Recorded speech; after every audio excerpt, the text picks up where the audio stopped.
भारतीय जनता पार्टीचं महाजनसंपर्क अभियान, हे महाजनसंपर्क अभियान उद्या सकाळी 8 वाजतापासून तर 12 वाजेपर्यंत देशातलं अभूतपूर्व आणि मोठं आणि ज्याच्यामध्ये एकाच वेळेस आणि एकाच टायमिंगमध्ये सर्व कार्यकर्ते एंगेज असतील आणि घरोघरी जाऊन भारतीय जनता पक्षाचा संपर्क करतील, घरोघरी संपर्क होईल।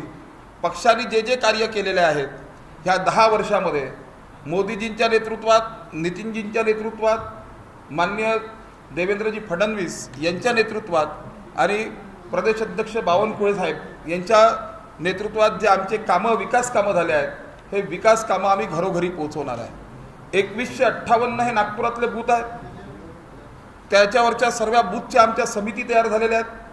734 आमचे एक शक्ती केंद्र आहेत, ह्या 734 शक्ती केंद्रावर 734 प्रवासी आणि प्रभावी कार्यकर्ता हे सर्व कार्यकर्ते त्या कार्यक्रमामध्ये, महाजनसंपर्क अभियानामध्ये उपस्थित राहतील। याशिवाय भारतीय जनता पार्टीची शहराची कार्यकारिणी, भारतीय जनता पार्टीची मंडळाची कार्यकारिणी, विधानसभेची कार्यकारिणी, भारतीय जनता पार्टीची वार्डाची कार्यकारिणी, भारतीय जनता पार्टीच्या 46 प्रकोष्ठ आहेत, 7 जन आघाड्या आहेत आणि अशा मिळून 46 त्यांच्या सर्व कार्यकारिण्या, हाच आमचा आकडा 5300च्या वरती आमचे सर्व पदाधिकारी, 2158 बूथ प्रमुख, 734 शक्ती केंद्र प्रमुख, 734 प्रभावी शक्ती केंद्र प्रमुख, हाच असे एकंदरीत जर आम्ही केले आणि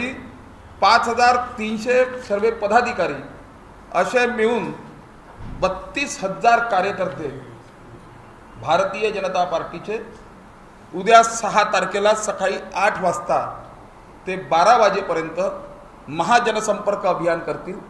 बूथवर बूथचा अध्यक्ष असेल, शक्ती केंद्र प्रमुख असेल, प्रवासी प्रभावी कार्यकर्ता असेल आणि हे सर्व कार्यकर्ते बूथमध्ये प्रत्येक घरोघरी संपर्क करतील, भारतीय जनता पक्षाने केलेल्या विकास कामाचं पत्रक देतील।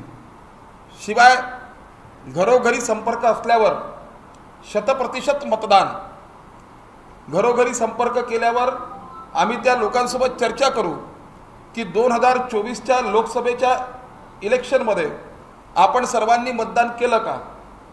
त्याच्यामध्ये पण आम्हाला काही लोक सापडतील की ज्यांनी मतदान केलं, काही म्हणतील आम्ही बाहेर होतो किंवा काही म्हणतील आम्ही मतदान नाही केलं। तर मतदान का केलं नाही, मग डिलेटेड झालेले नावामध्ये असेल, ती यादीमध्ये नाव नसेल, ही सुद्धा चाचपणी ह्या जनसंपर्क महाजनसंपर्क अभियानाच्या माध्यमातून होईल।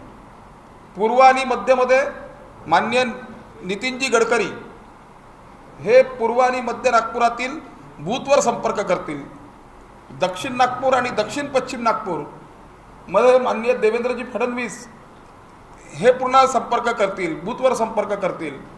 कैलासजी विजयवर्गीय आणि संजयजी भेंडे हे पश्चिम नागपूरला संपर्क करतील।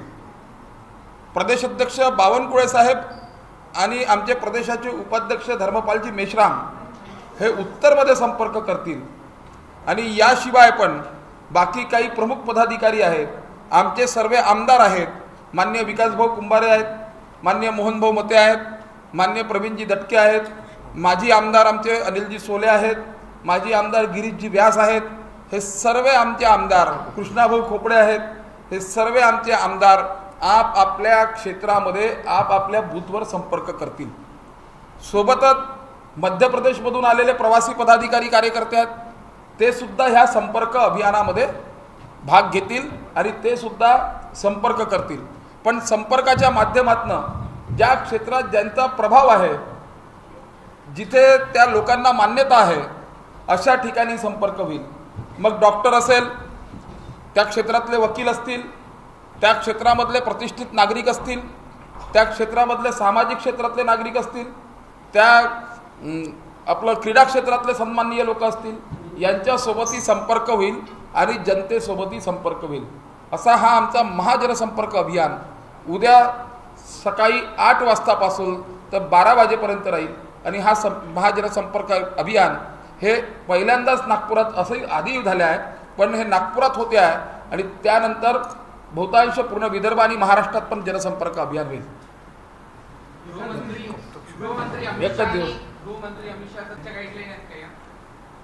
माननीय गृहमंत्री अमित शहाजी बैठकीला आले होते, कार्यकर्त्यांसोबत संवाद केला, त्यांच्यामध्ये पण ह्या सूचना होत्या. नागपूर महानगराने आधीच ठरवलं होतं एक महाजनसंपर्क अभियान करायचं, पण त्यांना माननीय कैलाश विजयवर्गीयजी, माननीय अमित शहाजी, नितीनजी, आत्ता अजून 2 दिवसाआधी जी बैठक झाली त्यामध्ये माननीय नितीनजी पण उपस्थित होते आणि देवेंद्रजी आणि प्रदेश अध्यक्ष बावनकुळे साहेब यांनी ह्या अभियानाला नाव दिलं महाजनसंपर्क अभियान. आणि ही गाईडलाईन होतीच, पण आम्ही आधीच करणार होतो की त्याच्यामध्ये मतदार यादीची चाचपणी बूथवर, की कोणाचे नाव डिलीट झालेत तर ते परत आलेत का, कोणाचं नाव गायब असेल तर ते आलेत का, कोणी मृत व्यक्तीचं नाव असेल तर ते गायब झालं का. म्हणजे ह्या जनसंपर्काच्या माध्यमातून आणि आम्ही जे म्हटलं आहे की 100% मतदानाच्या वेळेस बहुतांश लोक आपल्याकडे मतदान हे 55% मतदान होतं.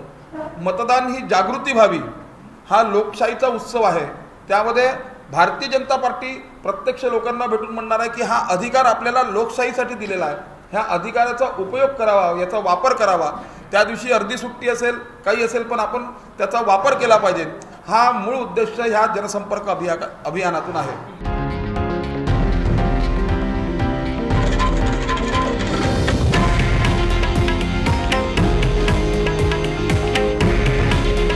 हे आहे देशातील नंबर 1 न्यूज नेटवर्क आणि आपण पाहत आहात TV9 मराठी. काळजी तुमची, हित महाराष्ट्राचं.